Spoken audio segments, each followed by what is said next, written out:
이제 성원이 됐으므로 진행하겠습니다. 여러분 안녕하십니까? 지금부터 제9회 하반기 글로벌 패션 포럼 개회식을 시작하겠습니다. 먼저 국민 의례가 있겠습니다. 국민 의례는 대한민국을 사랑하는 마음으로 국기에 대한 경례와 애국가 제창으로 진행되겠습니다.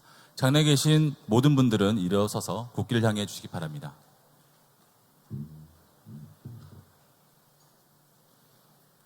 자, 국기에 대한 경례.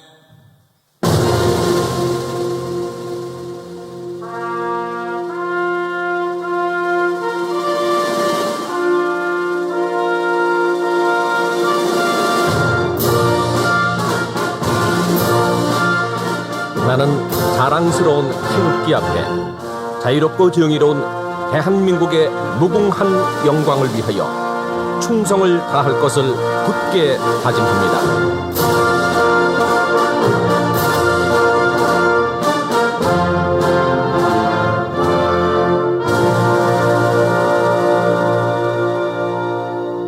바로 이어서 애국가 제창이 있겠습니다. 시간 관계상 1절만 부르도록 하겠습니다.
네, 자리에 착석해 주시기 바랍니다. 안녕하십니까? 저는 글로벌 패션 포럼을 맡아 진행하고 있는 한국패션협회 이현학 팀장입니다. 지난 6월 상반기 포럼에 이어 이렇게 다시 만나 뵙게 돼서 너무 반갑습니다. 산업통상자원부 주최 한국패션협회 주관으로 이번이 9회째 개최되는 글로벌 패션 포럼은 한국 패션 산업의 글로벌 경쟁력 강화를 목적으로 매년 2회 글로벌 패션 산업의 이슈를 발굴하여 함께 고민하는 자리로 마련되고 있습니다.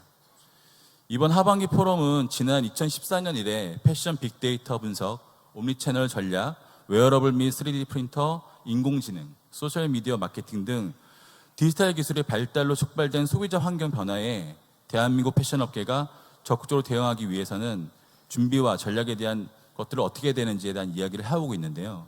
이런 맥락과 같이 이번에는 패션 스마트워크에 대해서 이야기해보고자 합니다. 자, 그럼 이제 이 행사를 주관하신 한국패션협회 원대현 회장님의 인사 말씀이 있으시겠습니다. 여러분들의 따뜻한 박수로 맞으시면 감사하겠습니다.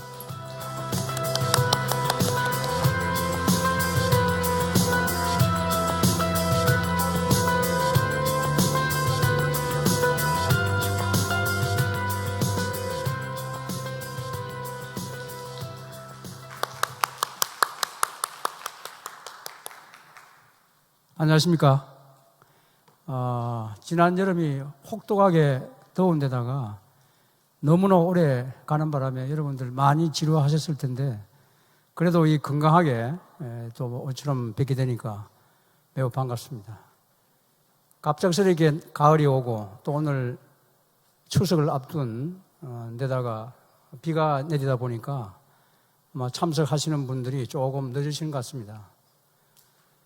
아무튼 저희들 이 시간에 참여해 주심을 감사드리고 특히 이 패션 포럼을 위해서 계속 지원해 주시고 계신 산업통상자원부 주수룡 과장님과 또 우리 사무관님께서 없는 시간을 아주 어렵게 짜내시고 해서 참석해 주신 데 대해서 감사의 말씀을 드립니다. 지금 이번 저희 패션 포럼이 9번째 됩니다. 2008년부터 계속 해오고 있습니다만은 저희들이 패션 경쟁력을 더 국제적으로 강화시키기 위해서 보다 앞선 우리의 관심사 또 뭘 가지고 우리가 변혁해야 할 건가 하는 고민을 조금 더 들어드리고자 저희 협회가 좀 앞서서 해야 될 하나의 당연한 도리라고 생각해서 쭉 해오고 있습니다. 제일 처음에는 저희들이 가장 중요한 중국 시장, 지근에 있는 중국 시장을 어떻게 하면은 성공적으로 진출할 수 있겠는가라는 것을 관심을 가지고 경험이 있는 직접 진출하신 분들 모셔다가 이와 같은 세션을 마련한 적이 있고요.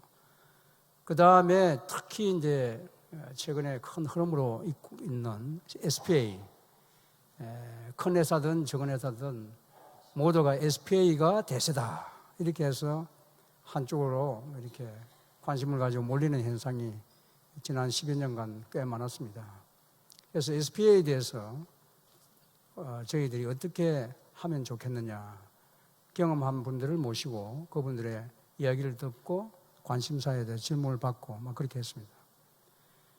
최근에 이제 들어와서는 이 인터넷 디지털화가 아주 가속도로 이렇게 진전되고 있기 때문에 모두들 관심은 갖고 있는데 과연 어떻게 우리 사업의 접목을 효과적으로 할 수 있을까라는 대목에서는 쉽지 않죠. 그래서 저희 나름대로는 그동안에 그 빅데이터라든지 또는 옴니 채널 관련된 거라든지 또는 웨어러블, 인공지능 이런 것을 가지고 쭉 다뤄왔습니다. 아직도 그런 부분에 대해서는 완전하게 우리가 응용할 정도로 습득이 됐다라고 보기에는 좀 시기가 상조 아닌가라고 봅니다. 이번에는 저희들이 스마트 워크라는 하나의 과제를 가지고 오늘 여러분들을 함께 하고자 했습니다. 스마트 워크는 우리가 하고 있는 사업의 어떤 변화를 위해서 창조도 필요하고 혁신도 필요하고 새로운 신제품과 신기술 개발도 필요하죠. 그런데 그런 부분은 당연히 해야 될 부분이지만 쉽지 않습니다. 그러나 우리가 일상 하고 있는 일 중에서 조그만 눈을 돌리고 관점을 달리하면은 새로운 영역의 경쟁력을 발견할 수 있다는 차원에서 이 과제를 다루고자 합니다. 결과적으로 시장을 알고 시장과 소비자와 소통하면은 저희들의 해야 될 일이 무언가 쉽게 답을 좀 찾을 수 있지 않겠느냐 하는 그런 점입니다. 지난 세션에서 상반기 다루었던 것 중에 하나가 여러분들 보여드렸습니다마는 올 세인트의 사례, 윌리엄 킴이라는 교포 2세가 전공은 파이낸싱이지만 버블이라는 좀 약간 쇠락되어 가는 회사의 책임자로 들어가서 활성화시키는 하나의 혁신을 한 겁니다. 그게 뭔가 하면 지금까지 오프라인에 중심으로 전통적으로 해왔던 회사인데 이 디지털과 접목된 프로세스 혁신을 한 겁니다. 그래서 굉장하게 거기서 성공적으로 평가를 받았기 때문에 올센즈라는 회사에서 대표로 스카우트 돼가지고 그 회사를 완전 디지털화하는 프로세스 혁신을 한 겁니다. 그래서 올센즈가 불과 2, 3년 내에 글로벌 브랜드로 그렇게 자리매김하는 성공적인 하나의 사례다. 우리가 흔히 IT를 지금 생활하고 있는 분들이고 늘 익숙해 있습니다만은 내가 하고 있는 일과 얼만큼 이것이 접목이 돼서 하고 있는지에 대해서는 아직도 못하는, 잘 하고 있지 못하는 회사도 많고 그렇습니다. 그래서 저는 생각할 때 이게 과거에 이제 요즘은 유행어가 좀 지나서 조금 퇴색한 느낌이 있습니다만은 비즈니스 프로세스 리노베이션, 즉 BPR이라는 게 한때 굉장히 유행을 했죠. 올센스의 윌리엄 킴이 한 게 바로 IT를 자기의 사업 영역에 업무적으로 응용을 한 BPR 하나의 혁신 사례라고 봅니다. 늘 일반화되어 있는 IT와 어떻게 내 업무를 효과적으로 접목을 시킬 것인가를 그분은 거기에다가 관점을 두고 선도적으로 혁신을 한 거죠. 그랬더니 소비자, 바이어와 손님과 회사가 제품이 만나고 그 다음에 생산과 또 사무실에 있는 기획하는 사람이 만나고 사내의 모든 소통이 스마트폰 하나 가지고 페이스북처럼 모든 소통이 이루어지면서 의사결정이 굉장히 스피드하게 이루어지는, 그러므로 해서 회사의 모든 효율이, 경쟁력이 굉장하게 업되어서 강화된다. 그러한 좋은 사례 같습니다. 그래서 저도 많은 거기서 감흥을 가진 바 있고요. 그래서 저희 협회는 이와 같은 사례를 가지고 우리 업계가 상당히 지금 어려움을 처하고 있는데 아직도 전파가 잘 안 되고 잘 모르는 업체가 많다. 그래서 어렵겠지만은 저희들이 스마트 워크 타스크포스를 협회 내에 만들었습니다. 그래서 글로벌 솔루션 기업과 함께 이와 같은 BPR 프로그램, 솔루션 프로그램을 한번 개발해보자 해서 우리 국내에 이러한 솔루션을 필요로 하는 업계에다가 우리가 상품을 좀 제공하자, 이러한 생각을 하게 됐습니다. 그래서 이제 지금 팀이 구성돼서 가동이 되고 있기는 한데 결코 쉬운 작업은 아닙니다. 그러나 이것이 하나 대회가 성공되면은 상당하게 저희 협회의 입장에서도 우리 어려운 기업 환경에 도움을 주고 동시에 우리 기업들도 경쟁력을 강화시키는데 아주 어려운 현재 여러 가지 경제적 여건에 하에서 도움을 받지 않겠느냐. 그래서 서로 윈윈하는 그러한 과제가 될 것 같다라고 했습니다. 여러분들 관심을 가지고 필요하시면은 여러 가지 도움을 함께 주시면 좋겠습니다. 아무튼 기지 않는 시간에 충분하게 다 이해가 되시고 습득이 될지는 모르겠습니다만은 주어진 오늘 몇 시간이지만 여러분들 아주 의미 있는 그런 시간이 되기를 간절히 소망합니다. 감사합니다.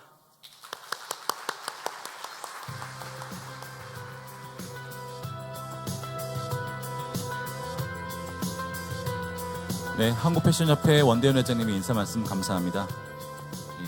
다음은 산업통상자원부 서미세라믹과 주소령 과장님의 축하 인사 말씀이 있으시겠습니다. 여러분들과 함께 뜨거운 박수로 무대에 모시겠습니다.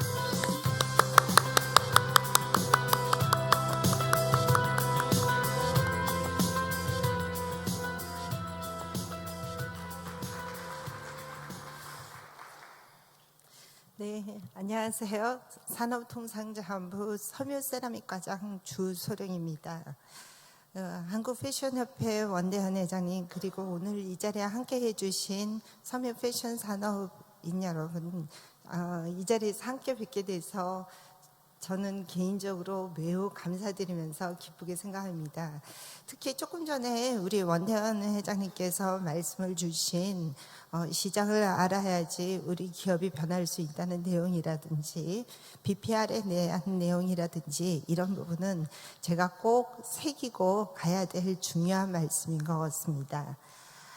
오늘 이 자리에서 진행되고 있는 글로벌 패션 포럼은 패션 업계가 주목해야 될 이슈를 꼭 집어서 전문가들과 함께 얘기하고 또 이러한 주제들을 어떻게 비즈니스에 연결할 수 있을까 하는 서로의 의견을 교환하는 굉장히 뜻깊은 자리입니다. 특히 오늘 주제인 스마트 워크는 문화적인 의미에서는 뭐 클라우드 데이터라든지 핸드폰이라든지 각종 어플리케이션을 통해서 언제 어디서나 신속하게 업무를 처리할 수 있는 그런 시스템이라고 생각할 수 있겠지만 저희 패션 산업에 관해서는 또 다른 의미가 있는 것 같습니다. 저희가 보고 있기는 기본적으로 패션 산업은 시시각각 변화하는 소비자의 강력한 욕구가 있는 산업입니다. 그리고 온라인이라든지 모바일 등 새로운 유통 플랫폼을 통한 구매 패턴의 변화라든지 이런 새로운 지금까지 상상도 못했던 새로운 트렌드가 일어나고 있는 곳이기도 합니다. 그렇기 때문에 이러한 새로운 트렌드를 해결할 수 있는 방법이 무엇일까를 생각을 하면 이러한 트렌드를 대응하고 헤쳐나갈 수 있는 모든 방법을 우리는 광의의 의미의 스마트 워크라고 정의할 수 있을 것 같습니다.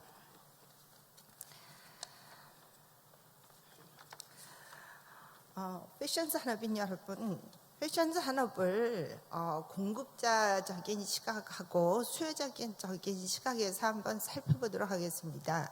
공급자적인 시각에서 살펴본다고 하면 패션 산업은 소재, 기획, 디자인에서 봉제, 유통, 마케팅에 이르기까지 아주 다양한 가치사슬 안에 여러 분야가 엮여 있는 사업입니다.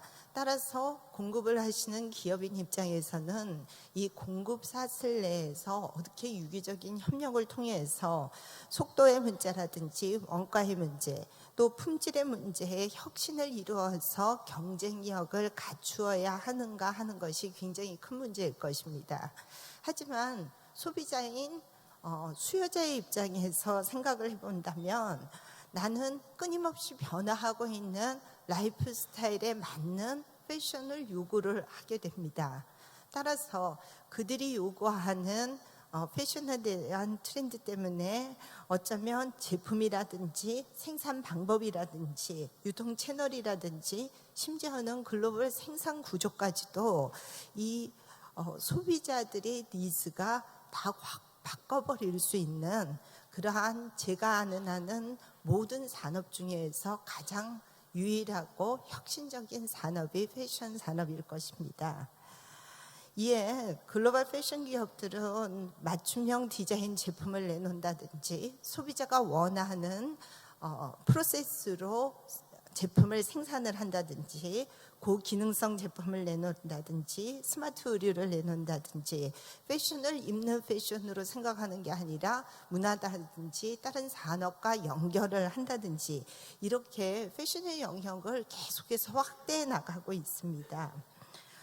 또 시장 측면에서 살펴볼 때에는 지금까지 패션 산업이라는 게 유럽이라든지 북미 위주를 중심으로 해서 전통적으로 럭셔리 제품, SPA 브랜드 중심으로 커져왔다면 이제 시장은 중국 또 동남아, 중동을 중심으로 한 시장 그러니까 확대 규모 면에서 그렇습니다. 그러니까 조금 트렌드가 변하고 있다는 거, 또 기존에 오프라인 중심의 구매가 아니라 온라인 중심의 구매로 이루어지고 있다는 이러한 특징들을 보이고 있습니다. 이런 가운데 세계의 우리 원대현 회장님께서도 말씀을 해주셨지만 세계의 굴지 기업들, 럭셔리 기업들조차도 이제는 중국이라든지 동남아 쪽으로 마켓의 규모를 늘리고 있고 점유율을 늘려가고 있고 또 제품도 굉장히 혁신적인 제품을 내놓고 있고 그 다음에 소비자하고 커뮤니케이션을 하는 방식에 있어서도 혁신적인 방법들을 제안을 하고 있습니다. 그러면 우리나라 패션 기업들은 어떠하냐? 굉장히 잘하고 있습니다. 오늘 이 자리에도 그러한 기업분들이 많이 와 계실 거라고 저는 믿고 있습니다만은 이러한 그 시장 환경과 또 우리 인터넷 기반이라든지 이런 거를 잘 이용하여 혁신적인 제품을 내놓고 또 우리가 가지고 있는 그 디자인 능력을 최대한 발휘하면서 중국 시장으로도 잘 나가고 있고 또 온라인 유통을 통해서도 한류 상품이라는 거를 히트시키면서 진짜 글로벌 기업으로 성장하는 기업들이 속출하고 있다고 저희는 파악을 하고 있습니다. 하지만 분명한 것은 이런 거였습니다. 이런 트렌드의 변화를 어떤 산업에서는 이 변화를 올라타는 기업이 있고 또 전통적으로 그러니까 기존의 구조를 가지고 갈 수 있는 산업도 있습니다. 근데 이 패션 산업만은 이 트렌드를 이해하고 트렌드를 주도할 수 있는 기업이 특정 기업일 수 없는 것 같습니다. 즉 패션 산업에 계신 모든 기업인 여러분들께서는 이 트렌드의 변화가 어떻게 진행되어지는지를 정확하게 이해하고 이것을 올라탈 것인지 이 트렌드와 반하는 마케팅 전략으로 가실 건지를 연구하셔야 되는 게 맞는 것 같습니다. 따라서 정부에서는 지난 7월에 5가지 꼭지에 대한 패션 의류 프리미엄화 방안을 발표한 바가 있습니다. 첫째는 글로벌 디자이너 기업을 육성하겠다는 부분이고요. 두 번째는 소비자 맞춤형 생산 기반을 강화하겠다. 세 번째는 고감성, 고기능성 소재 개발에 주력을 하겠다. 네 번째는 오프라인뿐만 아니라 온라인이라든지 이런 다양한 새로운 유통 플랫폼이 여러분들께서 활용을 잘 하실 수 있는 기반을 조성하겠다. 마지막으로 국내 패션 시장이 여러분들한테는 너무 적기 때문에 중국이라든지 동남아와 같이 새로운 시장으로 나가실 수 있는 수출 지원을 하는 협업 생태계를 만들겠다는 이 5가지 목표를 가지고 패션 의류 프리미엄화 방안을 발표를 한 바 있습니다. 이 방안에는 특히 높은 기획력이라든지 디자인력을 어떻게 활용할 것인가 하는 문제, 빠른 주기에 생산 시스템을 어떻게 가져갈 수 있는가 하는 문제, 온라인이라든지 패션뿐만 아니라 가구, 또 식품에 이르기까지 이런 이업종과 패션 산업은 어떻게 협업을 해가야 할 것인가 하는 문제에 관한 문제, 또 문화와 또 다른 IT 산업이라든지 의료 뭐 이런 산업과는 어떻게 협업을 해가야 할 것인지에 대한 문제를 강조를 한 바가 있습니다. 참 오늘 이 포럼이 굉장히 의미가 있는 것은 오늘 발표하실 글로벌 기업의 리테일 전략이라든지 소셜 빅데이터 분석을 통한 플랫폼 기반 업무 혁신, 또 3D 콘텐츠를 이용한 상품 기획, 디자인 품평회, 또 오프라인 기업의 온라인 DNA 융합 전략과 같은 내용들이 정부에서 발표한 프리미엄 방안의 주요 내용이기도 합니다. 그렇기 때문에 여러분들께서 오늘 포럼의 내용을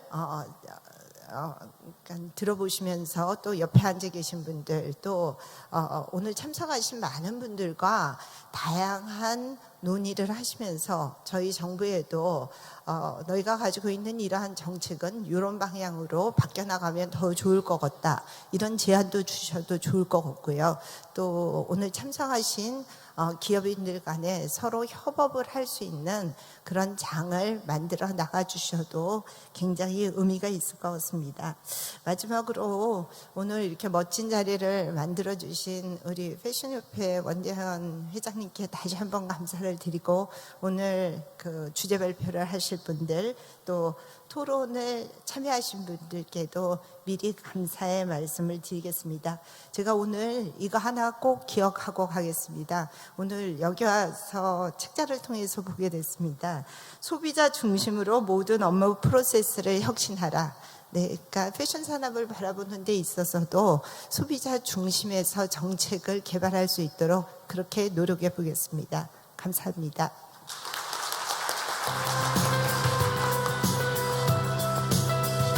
네, 산업통상자원부 주소롱 과장님의 축하 말씀 감사합니다. 오늘 이 자리에 소중한 분들 많이 오셨는데요. 시간 관계상 한 분 한 분 소개드리지 못한 점 양해 부탁드리겠습니다. 저희가 9회 글로벌 패션 포럼을 진행하고 있고요.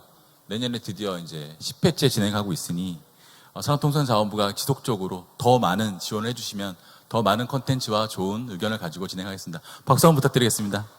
네. 자, 그럼 이제 너무나도 친숙해지신 포럼의 사회자, 국가대표 파워 소설러이며 아이디어 닥터에서 이제 트렌드 몬스터로 거듭나신 이장우 대표님을 여러분께 소개해드리겠습니다. 큰 박수로 맞아주시기 바랍니다. 박수 쳐야죠. 반갑습니다. 예, 방금 소개받은 이장우입니다. 오늘 날씨가 참 좋은 것 같아요. 아침에 또 소나기가 오고 지금 굉장히 날씨가 청명해진 것 같아요. 가을 하늘처럼. 그래서 우리 글로벌 패션 포럼 더 빛나는 자리가 되지 않을까 오늘 생각이 됩니다, 여러분.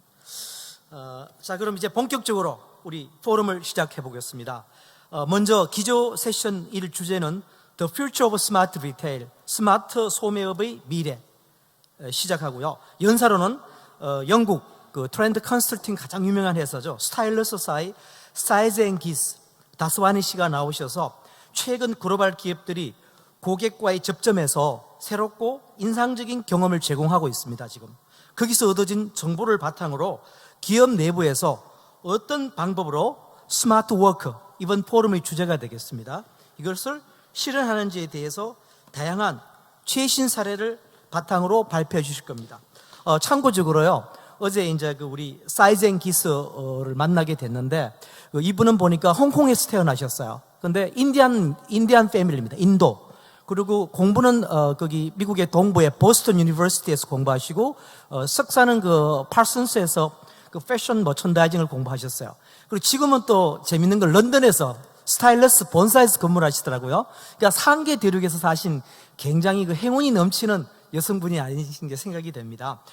오늘 우리 그 기조 발표는요, 동시 통역으로 진행되며 채널 1번입니다. 통해서 한국어로도 들으실 수가 있고요. 자, 그럼 우리 그 9회 글로벌 패션 포럼 기조 연설입니다. 사이즈 앤 기스 다스와니 씨를 무대로 모시겠습니다. 여러분, 자, 우리와 같은 큰 박수 보내주십시오.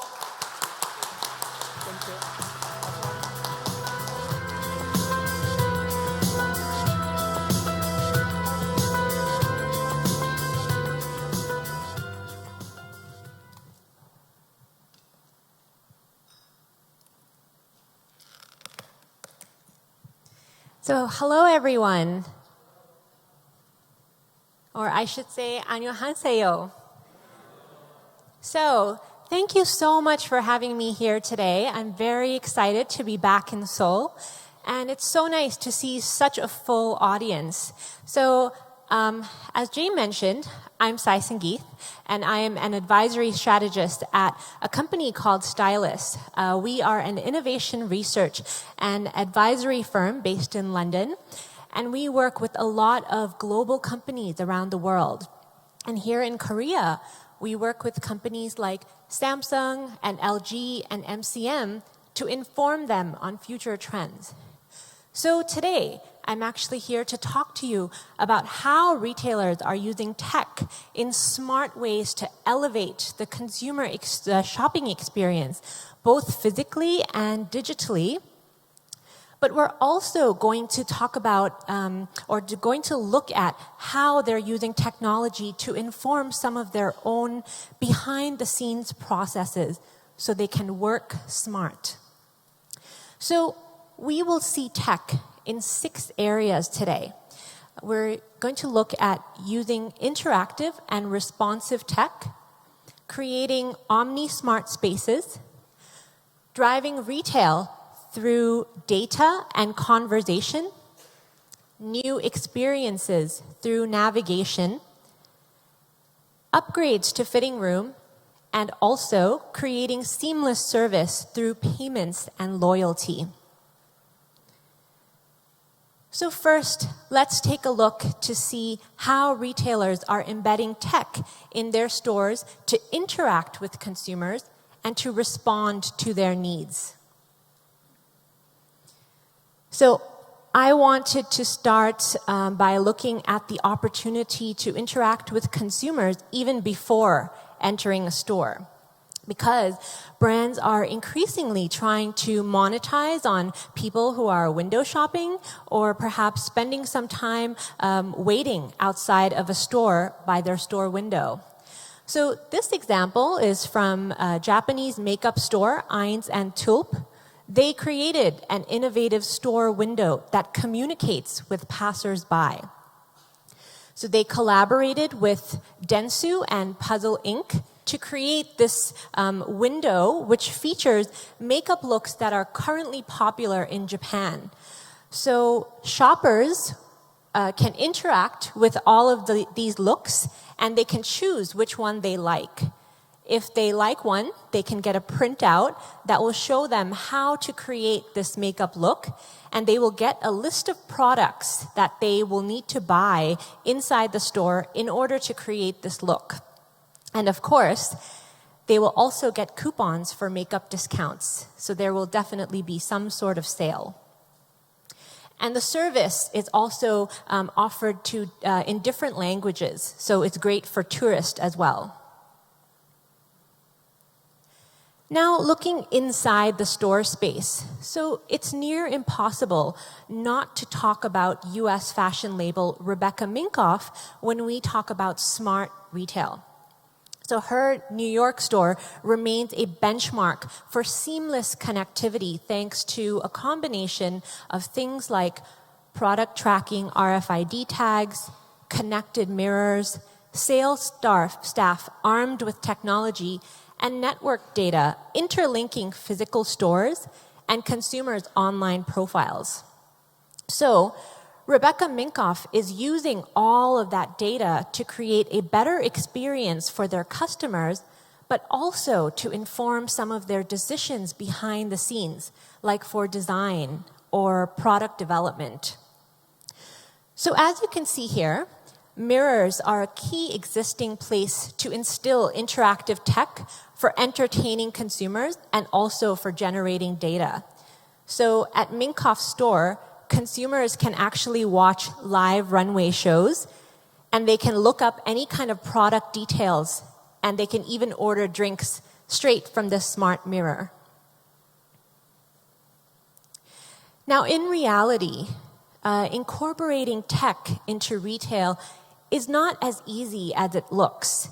It's almost like an art form because the aim is to be responsive and intuitive, but it needs to be done in a very subtle way. So Jonathan Chippendale, who is the CEO of UK creative agency Holition, says that integrating technology in a subtle, more elegant way is crucial to ensure that the technology is an enabler and not a barrier. This is a really big key point. An Australian shoe brand, Uggs, is a perfect example of this sort of a invisible tech. So the brand has in-store screens that tracks the movements of shoppers in its booth over something they like to call a magic carpet. So what kind of magic does it provide? So when shoppers walk up and down in one of their booths, that 65-inch HD display magically changes to show details of the footwear, like price, availability, and even styling notes. So they all automatically, just magically appear on the screen. So the rise in this type of invisible tech has really become a non-negotiable part of the retail landscape. And it really allows brands to deliver key content without demanding any sort of complicated and often alienating consumer interaction. So for all the brands out here today, really think about all the areas of your stores that you can embed tech into. And it could be in the most simplest of places, like through in-store displays and through signage. So Sephora created its first AR experience for their customers via their app. So shoppers can now engage with custom brand content by hovering over specific brand signs with faces of their founders on them. So when they scan an image with augmented reality tech, this will bring any sort of content options like interviews, animated GIFs, and even YouTube playlists. So this is all within Sephora's unique app.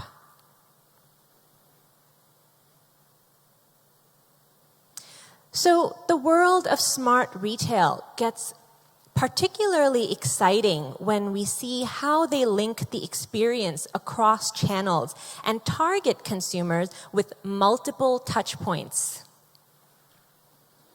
Because in 2015, PwC revealed that 86% of global consumers currently shop across at least 2 channels, while 25% are using 4 or even 5 channels to shop.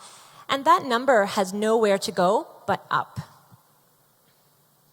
So I wanted to start this Omni Smart Spaces section with an example from Sephora's new breed of ultra-connected beauty boutiques. They call it Sephora Flash. The first one debuted in Paris's Rue de Rivoli in October 2015, and it's positioned itself to penetrate high-density urban areas. So the actual store is only 1/3 the size of a traditional Sephora store. But within those 140 square meters, the beauty retailer has stocked the store with very digital-heavy elements like digital shelves, interactive screens, and tablets to let shoppers get information at the tip of their fingers. So upon entering the store, this tiny robot distributes a small hotel-style key card embedded with NFC. So the image of the key card can be seen in the bottom left.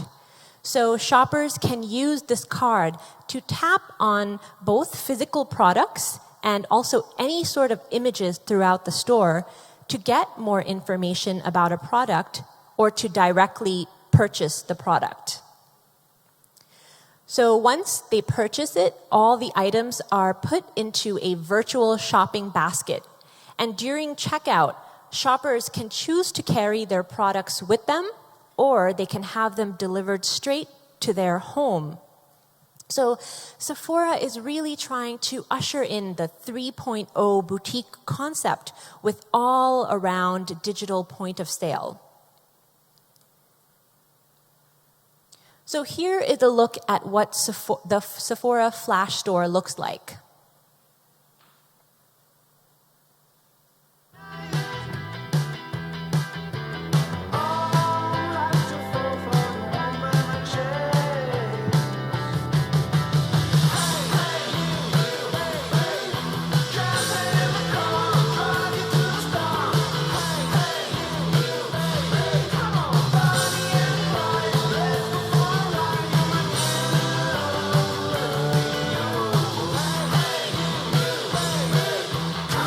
Je trouve que le concept de retail qu'ils ont trouvé est vraiment intéressant et très innovant.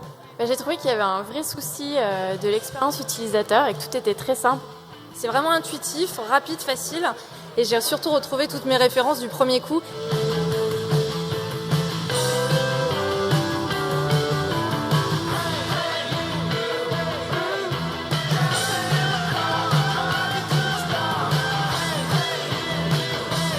Le côté moderne de la chose m'intrigue énormément. Donc, je suis curieux de voir où ça ira dans le futur.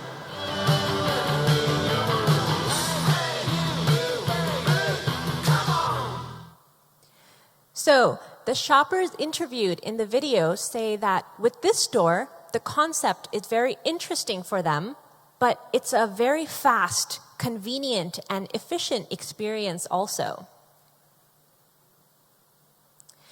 So this is still one of my favorite examples to date. This is Nike City Zoom sneaker station in New York, and it was a pop-up promoting Nike's new reservation app, which lets you track upcoming limited edition product releases. Now, I know that there are many, many sneaker fans in Korea, so this is really perfect for you. The exterior was basically a giant Nike shoebox, as you can see, wrapped in LED screens that advertise the app and a limited selection of sneakers that you could buy inside the pop-up shop. And the selections changed every hour, while a sneaker countdown clock marked the time to the anticipated launch dates. And the products were only accessible via online RSVP. So Nike was cleverly pushing traffic back to their online store. And any consumers lucky enough to get in only had 1 hour to browse the products inside the store. So there's also that limited time and fear of missing out mentality that helped to drive their sales. But more importantly, by using this app, Nike was able to track which products were popular and which ones were selling out faster.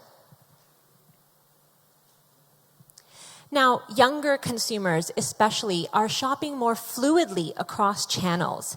So a company called Avant, used here by nail polish brand Essie, devised an in-store grab-and-go kiosk that allow customers to browse products on screen and then export those items to virtual shopping baskets on smartphones or tablets using simple hand gesture technology. So this is allowing consumers to browse in-store, but then also letting them make purchasing decisions later in private. And consumers also love to be involved in brand content and stories. So H&M in New York's Times Square tapped into this desire with their own catwalk concept. So the store created an in-store catwalk linked to its LED facade outside, as you can see on the top left, and also linked to their e-commerce site. So when shoppers did their little catwalk run, like this lovely lady is doing here, they received an email with the exact time it would show up on the big screen right in the middle of Times Square in New York City. And anyone who couldn't watch them live could actually access it later via runway.hm.com. So for me, this concept is really brilliant because of the way it's targeting that younger generation of shoppers who see their social status and self-promotion as important as traditional rewards from retailers. And like H&M, Samsung's new hyperactive flagship in New York is rooted in both the entertainment and promoting consumers. So when you enter the store, you have to go through the VR tunnel, which you can see on the left. And it requires you to enter your Instagram name, and that triggers the entire corridor surrounding to show your images from Instagram and your hashtags. And while you are going through the VR tunnel, your photo descriptions will even be read out through the speakers. And the entire store also has a selfie booth from which images are broadcast into that really large in-store screen. Now, retailers are also using data and conversation to create more intimate experiences and experiences of higher value when engaging with their customers. But they're also using this data to inform their behind-the-scene processes and to help them work smarter. And in my opinion, this is really the area where we will see a lot of innovation in the next few years. So I'd like to start by with a video from USA Today. And here you will see beauty retailer Sephora's new innovation lab. And in this lab, the brand created a simulation of a real store which lets their employees try out new technologies before they introduce it to the real stores. So let's take a look. I've been to a lot of startups here in San Francisco over the years, places where fresh-faced wonder kids have come up with such dot-com dreams as Twitter, Zynga, and Airbnb. But the latest high-tech lab launching here comes from a surprising source, the world of cosmetics, and aims to give an already $60 billion a year industry a huge high-tech makeover. This is Sephora's Innovation Lab. This is like my dream come true. It's a whole Sephora store But it's just pretend? Yes, it But is all a the products secret are real? stealth store, and we've let you in behind the curtain. Inside this unmarked warehouse in San Francisco's Dogpatch District, Sephora has created an exact replica of their chain cosmetic stores. Everything is here except shoppers. Figure out which your face shape is, but you can just hit start. Lab VP Bridget Dolan says this living laboratory of sorts will be a place to create and test out a new blend of makeup technology, like this just launched Pocket Contour app. It shows you on your very own face where you're going to highlight. Also coming soon, augmented reality videos that play on a Sephora app on your smartphone as you walk through the store. It will give you the opportunity to watch the brand's video, shop from her products. Video is huge in the beauty industry. I mean, YouTuber Michelle Phan's makeup tutorials have racked up more than 1 billion views, 7 million followers, and helped create her own $85 million e-commerce company. Sephora knows if they want to sell makeup to millennials, well, this is just the first step. They like to see it live. They like to be told, and they like to experience it. And video for them is very much a trusted source. Will this help sell more makeup overall? It will not only help sell more makeup, it'll help sell the right makeup. So now the reason why I chose Sephora, and you will see them a few times in today's presentation, is, well, I like beauty a lot, and that's secretly why I like to come to Korea so much. But Sephora, actually, they consider themselves a company that is known for valuing any sort of data they receive. And they use that information to inform their decisions, from products and trends to merchandising and marketing. So one of the things they addressed in the videos is the use of videos to engage with their consumers. So video is a key type of digital content and tech that should be embedded when you engage with younger consumers. And Sephora, they use data to learn more about their consumers. They use a company called 4C, which offers surveys to clients after they finish shopping online. And they use this data to learn more about their clients, and they use this data to categorize their clients into different groups so they can learn the needs of each group. The retailer also uses data from these surveys to pinpoint product problems and to determine which products they should promote. Sephora also uses Rombi, a mobile data visualization solution designed to provide real-time insights for key business metrics. And Splunk, that's another platform that they use to analyze high volumes of machine-generated data. So it's not just about getting this data, it's about how you use it and what you do with it. So using data like Sephora is not only there to create a better experience for consumers, but to help these brands work smarter and make better decisions. Now, some retailers are also using tech to create a real sense of personalization by plugging in consumer data into complex algorithms. So a good example of this is Powder, which is a digitally responsive e-tail magazine that absorbs users' content preferences as well as their profile information to feed them extra relevant recommendations. So users first create a profile which establishes what kind of product suggestions they get sent. And it also establishes the tips they're given, and also the content that shows up in their unique magazine-style feed. So the magazine really engages with the consumer using a multi-touch point approach. Now, this is an example in beauty, but it can easily be used for fashion retailers as well. And there are also concepts that pull from a wealth of hard data sources, but then add a full, living, breathing human layer on top to create a more nuanced proposition for consumers. A great example is menswear e-commerce platform Thread that creates recommendation algorithms by asking users to submit details, including information like their favorite brands, best denim fit, clothes that they already own, and maybe even photos of themselves.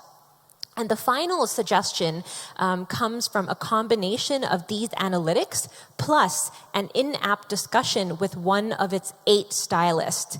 So again, these insights about consumer preferences helps the brand better understand their target market, what the target market is looking for, so that they can offer better products and so that they can be smarter about how they merchandise these products.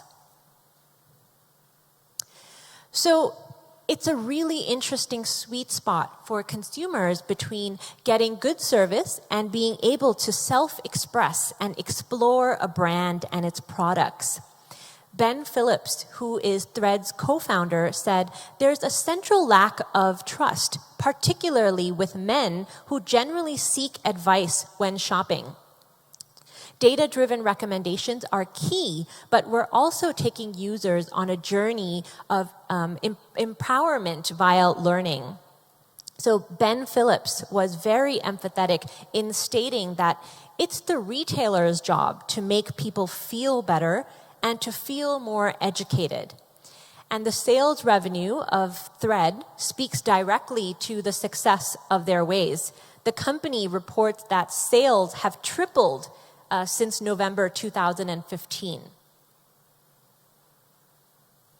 And also using this human layer is this project by Westfield's Lab Division. It's a new virtual reality mirror with the Sanderson Hotel in London. It looks like a regular mirror, but when it's activated by a button, the screen splits into 2. One has a search engine for browsing any sort of products, and this other screen connects live to a stylist who can see the first screen. So they're currently looking to partner with fashion brands, including Gucci and Burberry. And you can also pay directly via the mirror and order pieces for a quick 90-minute turnaround. And then there's this concept from Revolve Clothing.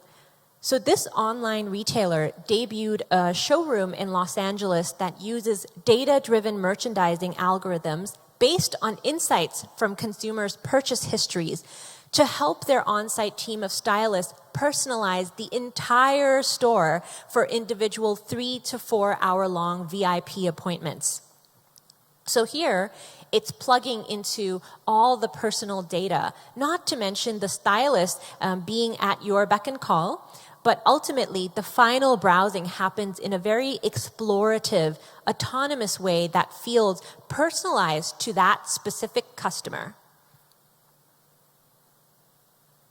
And more recently, some retailers have even been using artificial intelligence, AI, to offer a kind of fast-tracked or convenient intimacy. And they've had a very positive outlook. So the North Face launched Expert Personal Shopper, XPS, which is a website tool with a dialogue-based recommendation engine for more intuitive product searches. And on the back of that, it also released a more advanced app featuring a voice search facilitated by IBM's cognitive tech software. So the app asks consumers questions like, when are you going to use this product? And how much rain do you expect while you use the product? Before displaying the most relevant items. And during a month-long trial of 50,000 people, average conversation times were just 2 minutes, but they generated a 60% click-through rate on recommended products. And similarly, based on the convenience of conversation, Sephora is working with teen-focused Canadian messaging platform Kik, which currently has 275 million users. So users are connected to a Sephora chatbot advisor that provides personalized product recommendations and beauty tips.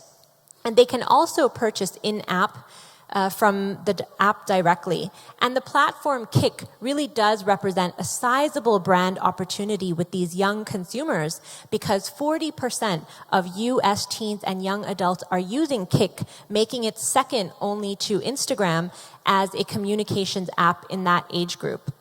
So its founder, Ted Livingston, says that chat apps will come to be thought of as the new browser, and bots will be thought of as the new website. Now, navigation, particularly in larger stores, can be a pain point for consumers. So let's take a look at some ways retailers are using tech to create more seamless navigation experiences. Now, when used in conjunction with brand apps, beacon technology can provide retailers with an excellent platform for product-specific wayfinding. So shoppers search for an item and the beacon network provides a pathway. So British supermarket Waitrose app includes a micro-location feature by using BLE that's capable of taking consumers directly to search for items. And other British fashion labels like Jaeger and Oasis are also using beacon wayfinding to feature maps with a direct route to the products that they are looking for. And LED lights have also been used for navigation. So here we have Target, who uses wireless signals between LED lights and shoppers' cell phones to guide them to relevant products. So the Target app then provides blue dot navigation assistance in the app's store map to help consumers easily find what they're looking for via a floor plan as they shop. So the mass retailer has actually rolled this out to 100 stores in the US. And back in the UK, grocery chain Sainsbury's is offering a new mission-based store layout to satisfy changing consumer shopping habits, primarily to get in and out more quickly and to have more product choices. It's also piloting a new Smart Shop shopping app, which enables customers to scan in their shopping list at home so that when they get to the store, the app will map the locations of all of their chosen items, which they will then also be able to conveniently purchase via the app.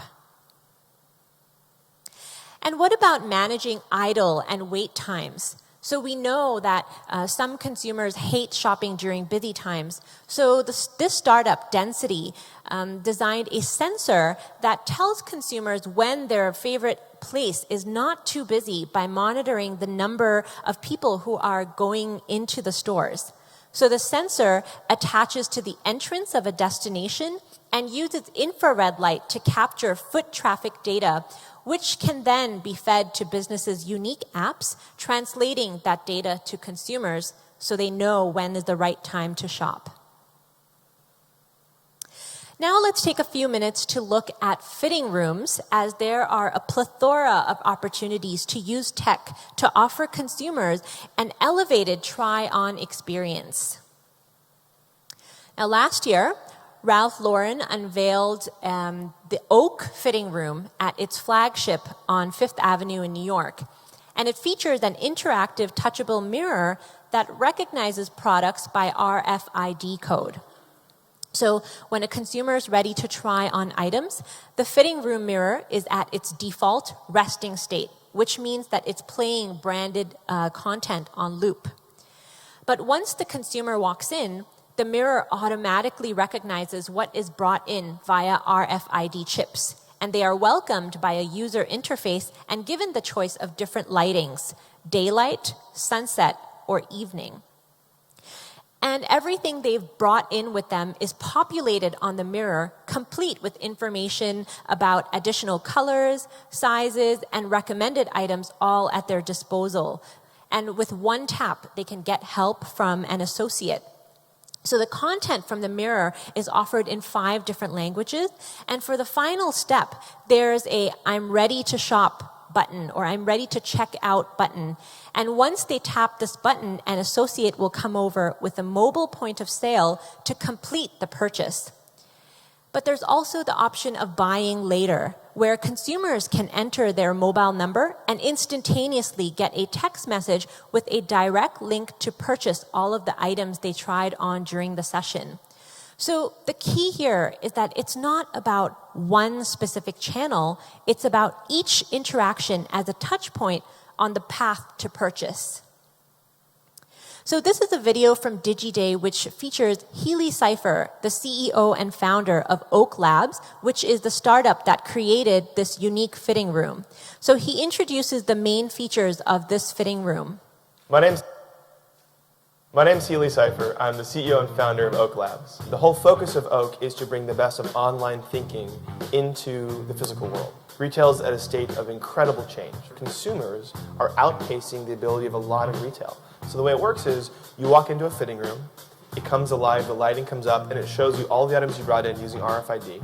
And from there, you can change the lighting, or you can look at the items you brought in and request other sizes, cuts, and colors. The moment you make that request, it goes out to an associate on the floor.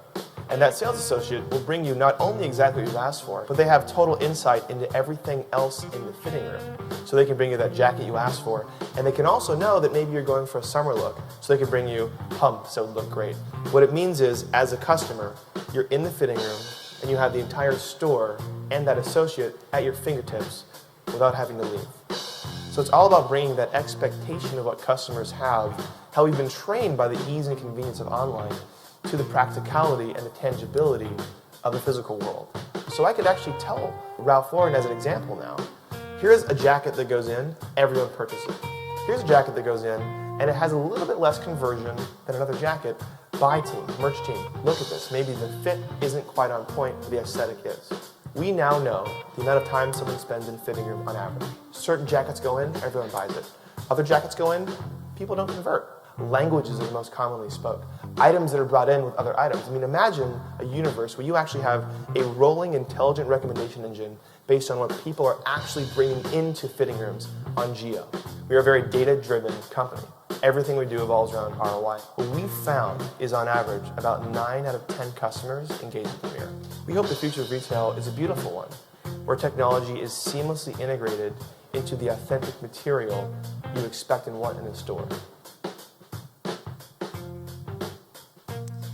So as you have just heard, the CEO of Oak Labs explains how the data from this kind of a smart fitting room has helped the buying and merchandising team from Ralph Lauren. They can understand which items the consumers are trying on and buying immediately, and which items the consumers are trying on and leaving behind. So for them, it's really about starting to think about where the issue could be with products. And Oak Labs will also provide daily and weekly reports to the in-house teams so that they can break down the data to understand the consumer's decisions. Now, U.S. department store Neiman Marcus also launched a digital mirror in partnership with Mimomi. The mirror is a giant video screen and camera that enables shoppers to see outfits from 360 degrees and compare clothing options side by side. So the videos are recordable and can be saved to consumer profiles on the store's e-commerce platform, letting the store remember what their customers have already tried on. And the videos can also be shared because seeking opinions from friends and family is crucial to today's shoppers. In fact, a 2014 study by U.S. consumer intelligence firm Kissmetrics found that 66% of millennials consult their friends on social media before making a purchase. And retail has also witnessed the growing importance of multisensory experiences, ones that entice different senses. And in particular, sound and smell especially have grown in importance, and this is equally applicable to the fitting room experience.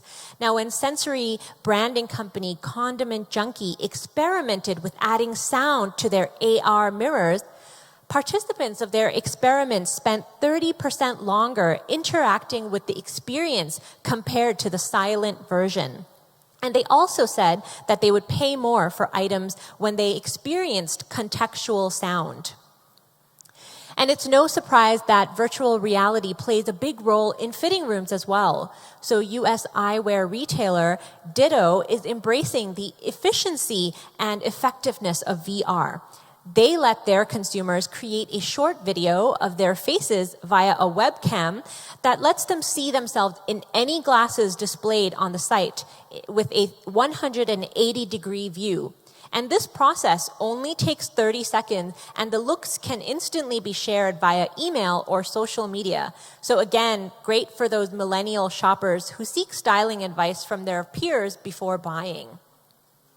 And similarly, Japanese fashion and lifestyle retailer Urban Research unveiled its body mapping virtual fitting room concept in the Tokyo branch of the Japanese department store Ikebukuro Parco. So shoppers stand in front of a digital touchscreen mirror while a 3D camera scans their entire body. The image is then projected on the screen where shoppers can browse items to try on that will be superimposed on their bodies using simple hand gestures. And there's also a convenient checkout facility that's connected to the mirror, simplifying the buying process for consumers. And this is not a foreign concept in Korea. Yesterday's Chosun Ilbo did a feature on a smart display in Tommy Hilfiger's shop in the Lotte department store in Myeongdong. And we come to our last part. So the smartest stores are also accommodating payments and loyalty systems that acknowledge the value of connecting consumers' physical, digital, and social lives. And when it comes to payment experiences, speed is one of the most important factors. In a survey conducted by Harbor Touch, 44% of respondents polled said they would be willing to purchase goods while waiting in line instead of waiting until they reached the actual checkout counter, so long as it sped up the process. So speed is so important that 4 times as many respondents value it over even security. So thinking about speed, Italian fashion brands Miss 60 and Energy partnered with UK-based mobile payments company Power Technologies to allow consumers to check out anywhere and instantaneously via mobile payments. Consumers just have to scan product labels, as you can see from the bottom right. And online, PowerTag app users can also purchase instantaneously via a Buy Now button on the brand's e-commerce sites and e-newsletters. And staying on the notion of speed, pay-at-screen technology is something that we started to see emerge from CES this year. And here you can see connected screen company Think & Go's world's first multi-payment connected screens. And instead of just having digital signage, the company uses NFC and BLE technology to transform these multi-merchant POS terminals. So it's really opening up new sales and distribution channels on the streets and in the train stations and airports and shopping malls and so on. And consumers will be able to buy or reserve a product directly on the screen with a simple gesture in less than 1 second using NFC functionality on their mobile phone or contactless bank cards. But loyalty is also important for retailers to consider. So British department store Liberty uses beacon-enabled app Tapestry to bring social media in-store, and in this case, it's via Instagram. When consumers enter the store, they are prompted about brands matching those that they follow on Instagram via a beacon that's aware of their exact location. The app then reveals exclusive products and exclusive offers and personalized discounts with vouchers stored as digital barcodes. And payments and loyalty are highly related, and it will be the retailers who link payments with loyalty that benefit the most.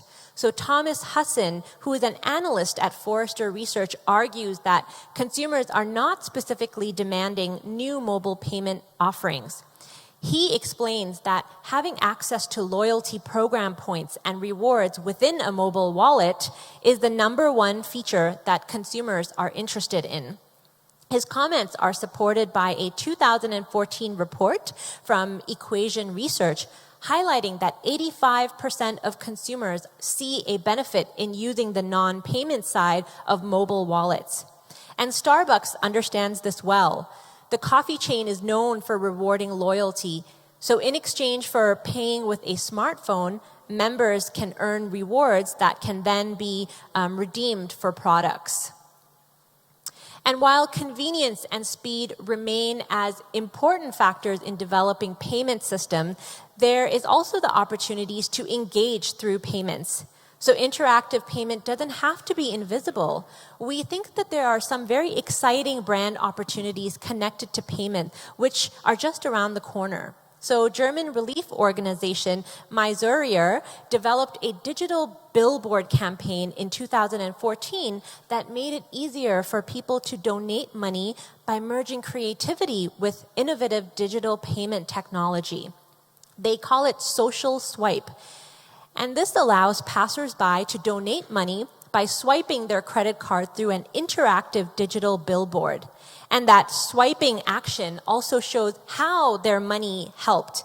So as seen in the image here, it could be helping an imprisoned Filipino child, or it could be slicing a loaf of bread to provide food for a family in Peru.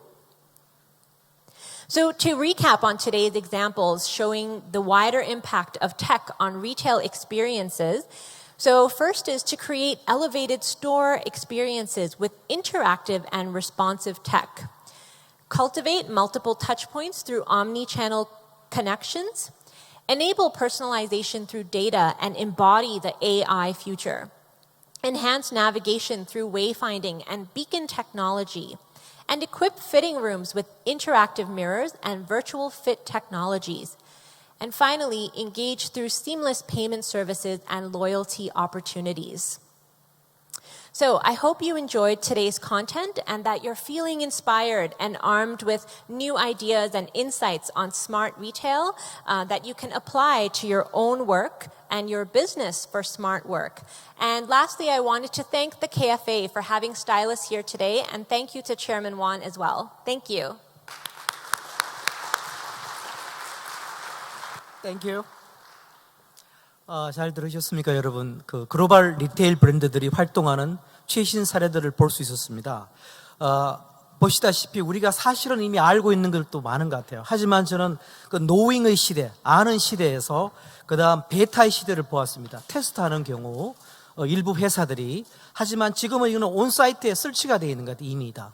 그래서 급속히 움직이는 세상의 변화를 우리는 느낄 수 있을 거예요. 다시 한번 우리 그 발표를 해주신 그 사이즈 앤 기스 다스와니 씨에게 큰 박수 보내주십시오. 그리고 곧 이어서 이제 토론으로 들어가겠습니다. 예. 여러분 어떻게 이제 오늘 또 이렇게 보니까 우리 그 9회 글로벌 패션 포럼도 많은 분들이 오신 것 같아요. 물론 이제 프레젠테이션도 중요하지만 이렇게 또 페이스 투 페이스로 올라와서 스테이지에서 토론하는 것도 중요한 것 같아요. 그래서 우리 이제 그 패널로 오신 분도 소개를 해드려야 되니까요. 현재 성균관대학교 서비스 융합 디자인 그 협동 과정의 겸임 교수이시고 또 LS 네트워크스, 갈로열고 노스페이스, 아웃도어 또 투스카로라에서 브랜드 총괄을 맡으시는 등 이론과 실무를 겸비하신 패션 전문가 장은정 교수님을 모셨습니다. 큰 박수로 예. 안녕하세요. 예. 네, 반갑습니다. 예, 이것도 마찬가지로 통역은 1번으로 진행이 됩니다. 예. 자, 그래요. 어떻게 뭐 질문을 또 시작하거든요. 예, 한번 네네. 멋있는 질문 기대되겠습니다. 우선 오늘 저 이런 좋은 그런 발표를 해주셔서 너무 감사드립니다. 네네. 저희 지금 한국 이제 브랜드들이 굉장히 많이 이제 고민을 하고 있어요. 그래서 지금 우리나라 지금 여기 계시는 많은 뭐 디자이너분들, MD분들도 기업에 이제 경영을 하고 계시는 분들도 많이 오셨지만 지금 제조업의 그런 자동화나 제조업에서의 그런 생산 과정의 혁신은 굉장히 많이 이루어지고 있는데 지금 이렇게 오늘 발표해 주신 것처럼 소비자에 대한 혁신은 솔직히 우리가 많이 알고 있지만 잘 못하고 있거든요. 그래서 이 기업들이 대부분 우리 지금 보면은 패션 기업들이 이제 소비자 조사를 구체적으로 하지 못하고 있고 또 우리 기업에서 실무에 이제 현업에서 일하시고 있는 분들은 대부분 경쟁 브랜드 조사를 지금 하고 있습니다. 그래서 뭐 어떤 제품이 잘 팔리고 있는지, 뭐 어떤 컬러가 잘 팔리는지, 어떤 소재가 잘 팔리는지 이런 쪽에 중점을 두고 좀 경쟁 브랜드 조사를 하고 있지 소비자 조사는 많이 못 하고 있는데 오늘 발표해 주신 그런 내용들을 보면서 해외 브랜드 이런 글로벌한 브랜드들은 소비자 조사를 어떻게 하고 있는지 또 그런 소비자 조사를 어떻게 이제 브랜드에 접목을 하고 있는지 간략하게 좀 설명을 해주시면 감사하겠습니다. Yeah, I definitely agree with that. I think Korean brands and a lot of Asian brands actually are they're very concerned with what their competitors are doing, and they're constantly doing competitor research, which is very good. But I agree with you in the sense that they should really be thinking about their consumers a lot more. So a lot of the technology that I introduced in my presentation earlier, it is about creating a better experience for the consumer, but the brands are using those data and the touch points to really learn more about the consumer. So the reason why I use the Sephora example is because they are getting different data from their consumers, for example, from their app.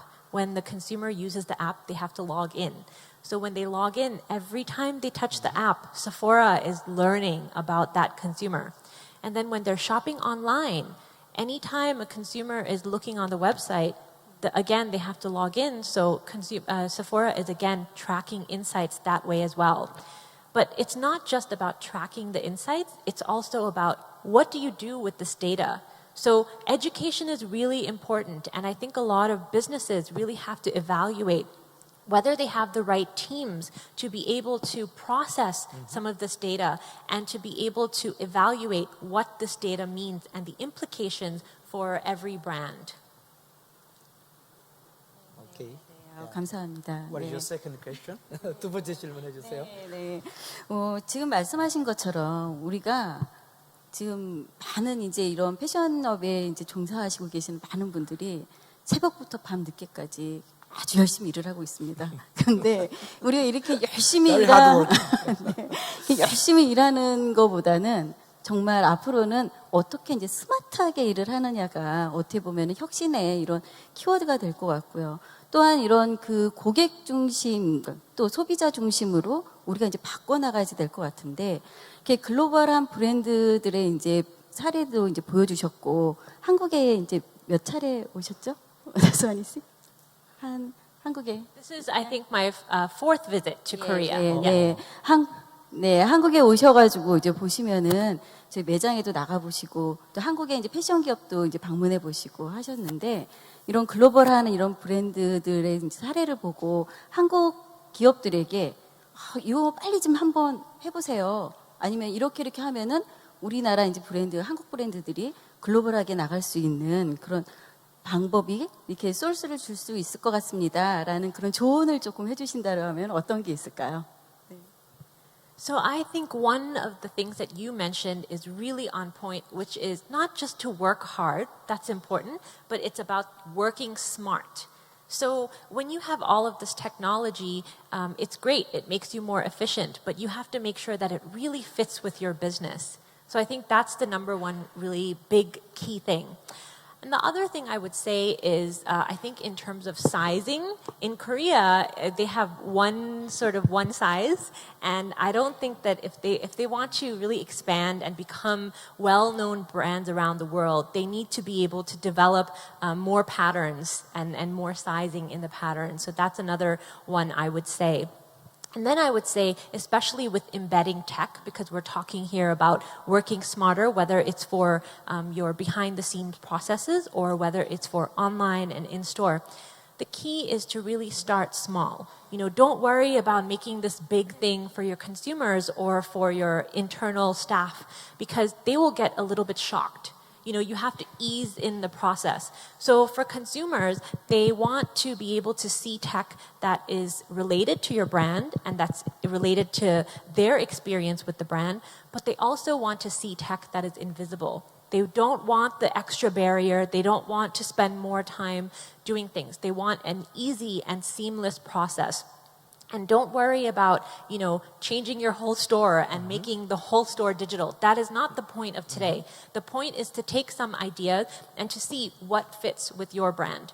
And I think the last thing I would say here is, yes, we're looking at a lot of global examples, but you are all Korean brands and you all know the Korean market the best and the Korean consumer the best. So it's not about copy and pasting these examples. You have to take the examples that are right for you and then tweaking it a little bit to make it right for your market, because only your brands will know how to do that. Yeah, I think it's a very good point, because we talk about data, technology, but it's maybe supply side. From consumer demand side, it's emotion and experience. We may talk about today consumers' experience, Yes. not technology or not data science. Exactly. And one of the things you mentioned is that a lot of global brands are becoming more and more consumer-centric.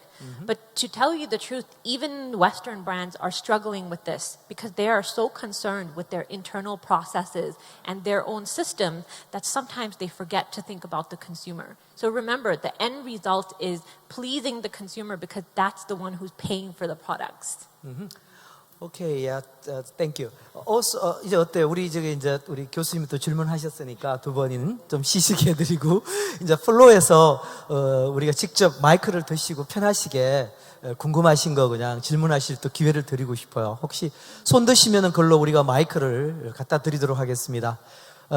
우리나라는 본래 한 분이 질문하시면 막 달아가 하세요. 한국 문화가. 그러니까 어느 분이 가장 오늘 용감하신 분이 되실지 기대해 보겠습니다.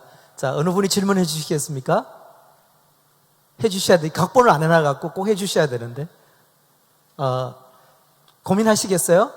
그러면은 그 사이에 교수님이 또 질문해 주시면 좋을 것 같아요. Third question, maybe. So, yeah. I think we need some brave audience members. Oh, yeah. So we have to negotiate. Buying dinner, maybe. 네, 질문 또 해주세요. 저한테 이렇게 한 번에 더 기회를. 예, 또 좋은 기회입니다, 이거. 네. 제가 이렇게 오늘 이제 그 설명을 이제 발표를 들으면서 이제 많이 이제 우리도 빨리 이런 거 잘했으면 좋겠는데 막 이런 생각들을 굉장히 많이 했어요. 그런데 우리 잘할 수 있죠? 네. 그래서 지금 우리 패션 기업들이 굉장히 많이 위축이 되어 있잖아요. 위축도 되어 있고 또 더 이렇게 열심히 일을 하고 있지만 아까 방금 말씀드린 것처럼 스마트하게 가기까지가 그럼요. 많은 이제 고민들을 지금 일을 하고 너무 많이 해서 그런 거예요. 일을 하는 걸 줄여야 돼요. 네. work less in Korea. It's too much work. 그래서 이렇게 생각을 해보면은 이런 한국에도 이제 여러 이제 디지털 콘텐츠라든가 지금 많이 아까 보여주신 것 같은 IT와의 결합한 이런 많은 이런 콘텐츠 같은 게 많이 개발이 되어 있음에도 불구하고 한국의 이제 기업들이 같이 융합을 한다거나 같이 이거를 적용하는 데까지 많은 두려움을 가지고 있고 또 고민을 하고 있는 것 같아요. 그래서 한국 기업들이 정말 그거를 같이 융합을 하고 같이 이거를 하는 데까지 시간이 많이 걸린다라고 하면은 대부분의 한국 브랜드들은 이렇게 한국의 패션 브랜드들이 중소기업 중심으로 이제 많이 되어 있기 때문에 대기업이야 자본이 많이 이제 있고 하니까 이제 그런 결정을 하기에 이렇게 어려움이 없겠지만 중소기업 이런 패션 브랜드들은 많은 고민을 하게 될 것 같아요. 이 시간이 결국에 많이 들어가면은 투자해가지고 내가 결과를 보기까지 너무 많이 오랜 기간이 필요하기 때문에 그런데 이렇게 많은 컨텐츠들이 개발되어 있는 거를 해외 브랜드들도 저희와 같은 이런 생각과 또 이런 과거에 이런 거를 다 고민하셔가지고 지금 이런 결과물이 나왔을 것 같은데 한 기간이 이런 많은 이런 컨텐츠를 패션 브랜드에 접목시키는 데까지 한 기간이 한 어느 정도 걸릴까요? 너무 오래 걸리면 우리가 많이 못할 것 같아요. 네네. Well, actually, it really depends on what kind of technology you want to introduce, how big your company is, and, how large of an impact you are trying to make. For example, if you want to do it in one store, then, the planning time will be much shorter. But if you want to introduce it in all your stores throughout Korea, then definitely it will take a longer time to plan. But I also think that this depends on what kind of resources you have. So money, as you mentioned, is a really big sort of consideration for any kind of tech. And it's really hard to see returns very quickly when you kind of introduce any kind of technology. Other resources you have to think about is what kind of manpower do you have? Or what kind of partners do you have? Is there anyone to even help you create this type of technology that you would like to introduce? And then, of course, thinking about your suppliers, how are they going to be impacted by any sort of technology? But whatever you introduce, one key thing to remember is the education part of it. So when you introduce this to your internal company, you have to take some time to educate them on how to use it and how to work smarter by using this technology.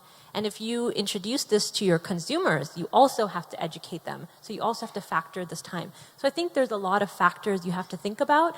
And for different companies, the time frame will be quite different. And I know that the risk is really big, but you have to take some kind of risk if you want to be a leader in something. And you also have to be willing to fail. So there is always an investment in introducing anything new. Sure, it's a good point. In Korean market and Korean customers, we are spoiled by like a big advertisement, big model. We're like a TV star. Yes. Very famous, handsome, maybe I've seen many of them. Yeah, boys and girls. So we like to spend more money on that side. But actually we should switch that budget into this challenge because this is good grabbing attention under the over choices, consumers leading the right direction. I think you're right by bringing up the fact that it's really good that Korean brands will use very like celebrities and influencers to help them convey their brand message, but that's a very safe way of doing it. Yeah. So they need to be able They to want take quick more risk. return on investment. Yes. Money fast. Yes. That's the problem. Yes, but you have to think long term. Yeah. Your consumers are just changing faster and faster, and they are craving for a new type of experiences. Sure. Because Korea is already ready for this thing. Because, there is Starbucks, it's global coffee brand. There is an mobile app on our smartphone. Actually, it was developed by Starbucks headquarters in USA. However, the first silent order, I'm ordering coffee, Starbucks coffee, even in subway, even on the street. People get in the store. Yes, the mobile orders. Yeah, we call silent order. Oh, right. It's invented by Korean Starbucks. Okay. Yeah, because Korea Starbucks is a joint venture between Shinsegae Group, department store group, also our American Starbucks. So it's the first pioneer. We have technology. Also like, Gyobo bookstore. They have, I go to the store, but I can order online using my Apple. Okay, Gyobo bookstore Apple. So it's very challenging, good job. But in fashion industry, I have technology side, data science side, we have no problem. Maybe mindset, Yeah. I think you bring up a really good point in Starbucks and looking at the coffee industry. I think fashion brands, especially in Korea and Asia also, they're very focused on their own industry. They don't want to look outside of their industry. Yeah. But actually when you do, you will see there's so many examples out there that you can easily apply to your own industry. Some of the examples that I gave you are beauty examples, and those can be easily applied into fashion as well. And the other thing is, when these technologies are already out there, the good news is it exists. That means it's quite easy for you to incorporate it and implement it into your own business. Yeah. So maybe in this case, who will be the first company to launch such a system? Because, for example, we introduced the mobile phone a little bit later than USA, than some countries. However, now mobile shopping, maybe mobile behavior is number one in the world. So Koreans like that. First experiment a little bit worried, very conservative. However, someone does that, follow, chase very quickly. So we are waiting. Yeah. Maybe 이제 프로로 질문을 또 드릴게요. 어느 분이 용감하시게 질문을 해주실지 또. Who will be the first person? 오케이, 감사합니다. 마이크 좀 갖다 드리세요. 예, 한국말로 하셔도 좋고 영어로 하셔도 좋고요. 예. Hi, can you hear me? Hi, thank you for your insightful illustration of all the new technology on the market side. Korea as a fashion industry, brand and retail is one thing, but equally important is Korea is one of the biggest manufacturer of fashion items for global retailer. I may be wrong, but it looks like all the technology and all the initiatives and all the innovation that you just mentioned is happening between our customers' distribution center to consumer. Do you see any significant impact or voice of customer toward the supply chain? Because it is going to be very important for the survival of our being supplier. Yes, thank you so much for your question, and that is a very good question. In fact, tech in the supply chain and in the logistics and back-end side of things has actually been happening much earlier than we're seeing on the consumer front. So I think later we have some presentations that will talk more about the production process and the product development process and how you can incorporate technology in those processes as well. But it's even more important, I think, in the creation part of it in terms of technology, and it definitely exists. So actually, there's one question in Korean from my friend from the floor. Oh, okay. It's not easy to translate, so actually, you know. We're being digital already. Yeah, so very quickly, Korean Kakao Talk, very quickly. Okay. So he's asking about the digital signage from the customer's viewpoint. So when we evaluate the digital signage, so it's more important than qualitative approach than quantitative approach. But he believes this is the leader's, the CEO's mindset. How about you meet the global company, retail brands or fashion brands? What about their mindset about this point? Quantitative or qualitative analysis? I think it's a combination of both, but maybe more leaning towards qualitative. So the idea of the digital signs comes from the fact that a lot of the younger consumers today, they like to arm themselves with knowledge before they make a purchase. So for example, if I want to buy a new laptop, these young consumers will do so much research at home before going into the shop. So they will look at peer reviews and product reviews. Those are really important for them. They want to know what other people think, not their parents. They want to know what other people their age thinks. And they'll also look up price comparisons because they want to know where they will get the best deal. Yes. So the digital signage is tapping into this type of desire. They want information. So Sephora, as an example, and many companies now do it, even in Asia and in Korea, they basically say, oh, if you want to do this research beforehand, why don't I help you by putting this information in store, by creating the digital signage? So that's really where the understanding of digital signage comes from. Very good, thank you. Actually, we call the user-first consumer. Yes. Because, you know, we are talking about consumer experience today, but, you know, my friends or colleagues' experience is important. We call indirect experience at the same time. Yes, exactly. Okay, thank you. What about more question? 질문 더 있어요. 오늘 이렇게 좋은 말씀을 해주시고 우리 플로우에서도 좀 좋은 그 질문이 나왔으면 좋겠다고 생각을 했었었는데 어쨌든 우리가 이런 또 오늘 같은 이런 계기를 통해서 모든 기업들이 지금 혁신할 수 있는 준비는 지금 다 되어 있는 것 같아요. 그리고 또 이런 새로운 또 일자리도 이제 나올 수 있는 것 같고 해서 앞으로 우리 지금 한국의 이제 패션 이런 브랜드들 패션 업계가 좀 더 발전을 해가지고 글로벌하게 갈 수 있는 계기가 오늘을 이제 뭐 기반으로 해가지고 또 좀 더 발전될 수 있는 그런 자리가 됐으면 좋겠습니다. 네. You know, actually, my point is that retail is very interesting. It's very changed around the world, as baby saying, very changing. Yeah, it's really changed so much in the last 5 to 10 years. Yeah, sometimes we lose business overnight, go bankrupt, bust. But however, we have set up something good, we earn much more money because it's a huge industry actually. What do you foresee in the retail industry globally? What is your future foresight? Well, I think we've talked about this, all three of us have talked about this a few times already today, which is the fact that brands will become more and more consumer-centric, and they will create more experiences that will really focus on the consumer. And it will also be not just like the same experience for everyone. They will be more personalized to everyone. They want to create unique experiences that are applicable to me and to you. And the other thing I also mentioned in the presentation is the use of AI. So augmented reality is really important, and it's really picking up very quickly in the West.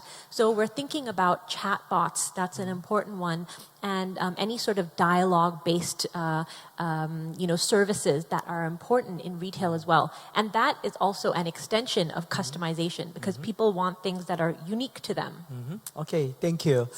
I appreciate your time. 그리고 감사합니다, 교수님. 오늘 우리 또 와서 이렇게 좋은 또 세션하고 또 발표도 해주시고요. Size and Gift 박수 한번 해주시고요. 예. 감사합니다. 그리고 또 좋은 질문해 주신 우리 장 교수님 박수 또 보내주세요.